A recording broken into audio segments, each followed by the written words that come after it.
When I was 11, I picked stocks. I had the whole wrong idea.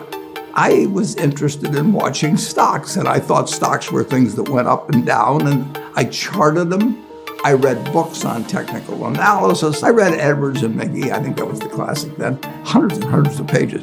And I read that whole thing over and over again. I read everything.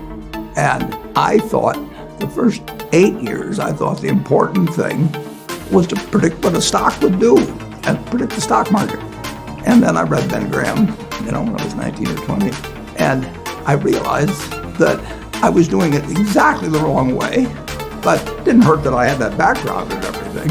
And I rejiggered my mind, and when I read the book, The Intelligent Investor, and from that point, I never bought another stock. I bought businesses that happened to be publicly traded, but I became an owner of a business, and I did not care whether a stock went up or down the next day or the next week or the next month or the next year, and I didn't have any idea what it would do. I didn't know what the stock market would do, but I knew businesses. I'm a bright guy who's terribly interested in what he does. I've spent a lifetime doing it, and I've surrounded myself with people that bring out the best in me, and you don't need to be a genius in what I do. That's the good thing about it. If I went into physics, a whole lot of other subjects, I'd be an also-ran. But I am in a game that you probably need 120 points of IQ, But 170 doesn't do any better than 120. It may do worse, probably do worse, but you don't really need brains. What do you need? You need the right orientation. 90% of the people, I'm pulling a figure out of the air, but 90% of the people that buy stocks don't think of them the right way. They think about something that they hope goes up next week. And they think about the market as something they hope goes up. And if it's down, they feel worse. I feel better. And you think about? I think about what the company's going to be worth 10 or 20 years from now. And I hope it goes down when I buy it, because I'll buy more. I try to keep my competitive spirit in a game where I can win. I do know this. When I want to do something, I always want to do it big. I put my whole net worth in City Service Preferred, $114.75. And I've never, since that day, March 11th, 1942, I have never had less than 80% of my money in American business. You can call them stocks. Or equities. But I see them as American business. I've owned a piece of American business, at least 80% at all times. I don't want to own anything else. I want to own a home and, things my family wants and all that. But owning 5 homes doesn't mean anything to me, because I'm going to be happy in one home, and there's a certain amount of things that go wrong with everything. And if I got 2 homes, I know I've got more problems and I don't have more happiness. What brings you the happiness? What makes me happiest is what I'm doing. I enjoy 2 things about it. One, I know I'll win over time. That doesn't mean I'll beat everybody else or anything like that, but I'm in a game that's very, very, very easy if you have the right lessons in your mind about what you're buying. I'm not buying stocks. I'm buying pieces of overwhelmingly American business, and I'm happy when I'm doing it. I'm happier when stocks are going down, because I can buy more of them for the same amount of money. I'd be happy if I was a farmer. I'd want farmland to go down so I could buy more acreage. It just makes sense. I'll tell you the second thing I really like. I like being trusted by people. I would rather do what I do with partners than do it sitting in a room myself, even though I might make more money that way. Let's pretend there is no stock market. Let's say I had to buy these privately, like you buy a farm privately, like you buy an apartment house privately. They're investments. So you're looking to say, what can I do with money I've saved to put it away so I feel good about getting it back later under any circumstances, but not necessarily on a given moment. But if I have a farm, it's going to take me a while. But people would be so much better if they actually didn't have a stock market in terms of buying businesses. The United States economy, and it's very easy to look at the statistics on it. I mean, more people, a greater percentage of the American population is wealthy now, or having more income now than they've ever had. And if you look at whether Bank of America will give you their average deposit, I mean, you just look at the wealth that's out there. That doesn't mean everybody's wealthy, but it does mean relative to any other period of time, I mean, people have more money now. They get mortgages at lower rates than they've ever gotten. So if they want to buy a house or something, right today, you live in an environment where the bottom 2% in terms of income in the United States, the bottom 5%, and for sure the top 1%, all live better than John D. Rockefeller was living when I was 6 years old.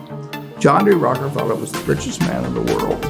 And today, you can get better medicine, better education, better entertainment, better transportation. You can do everything better than he could. It's astounding. That's in my lifetime.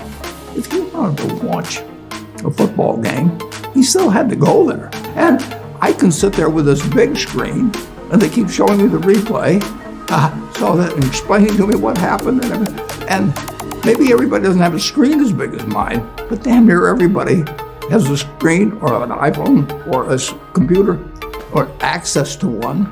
And they have access. When I was born, the dentist didn't use Novocaine. So there has been progress, obviously. Oh, And nowhere more than in the United States. there's no country that's done what our country's done. If you go back 3 of my lifetimes, you're looking at less than 1% of the world's population, closer to half of 1%, are sitting in this land. They don't work harder than people in all the rest of the world. I mean, in terms of hours of unpleasant labor, everybody's got hours of unpleasant labor in those days practically. They don't come laden with gold and, they are half of 1%. And they work the same hours, they got the same IQs. They may be a little self-selected in terms of enterprise, in terms of going across oceans and things. And fast forward a couple of lifetimes, and they've got 20% plus of all the bounty in the world. I mean, that is something that has worked like nothing. Just imagine that.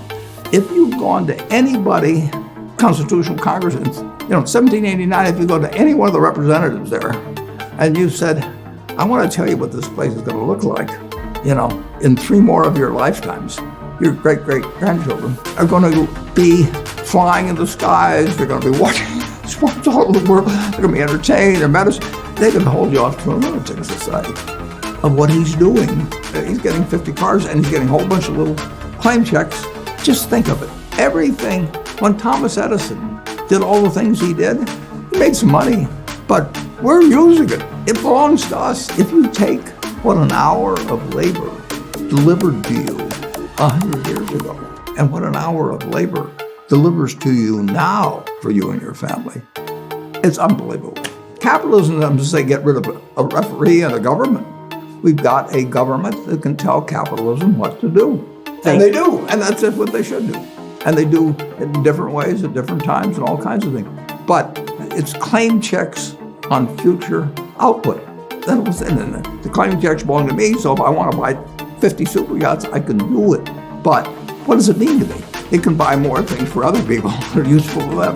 It's not evil. The federal government is the boss in the end. And they shouldn't screw up capitalism, and capitalism shouldn't screw up the federal government. It's very simple. It's evolving, always. We started in 1789. We had business, and it's gotten far, far, far, unbelievably more productive for people. And the only thing it can do with what it produces is give it to other people. It isn't like the 50 richest guys in the country can say, I'm just going to eat everything. They're turning out products. iPhone that I have, which I'm probably the least capable guy in the world of working with it, but it makes life better. But that comes with government. So far, we've got the best system. We've got a better system than we used to have, and we'll have a better system 50 years from now. Why are you so sure? Well, I've seen 91 years of it. I've never seen a period where I didn't believe that. Not every aspect. We can go backwards in some, and no, it's not. But it's unbelievable what has happened. I mean, just think of it. We've had a Civil War, we've had a Great Depression, we've had all these things. Pandemics? Yeah, I'll guarantee you we'll have something next year and the year after and the year after. But in a herky-jerky but dramatic manner, business moves forward, government moves forward, more important, people move forward. I mean, I am happy to tell people that the same thing I've told them before, but they'll never get the message, most of them, but a few do, that the most, best thing to do if you want to invest for the long term. His index. And it's the S&P 500 index. Right. And what's happened, of course, is that organizations like to grow. So they set up indexes on different industries, different countries. And as soon as you do that, you're violating basically what Jack Bogle said. He says you don't know enough to pick the right businesses, which means you don't know enough to pick the right countries, you know enough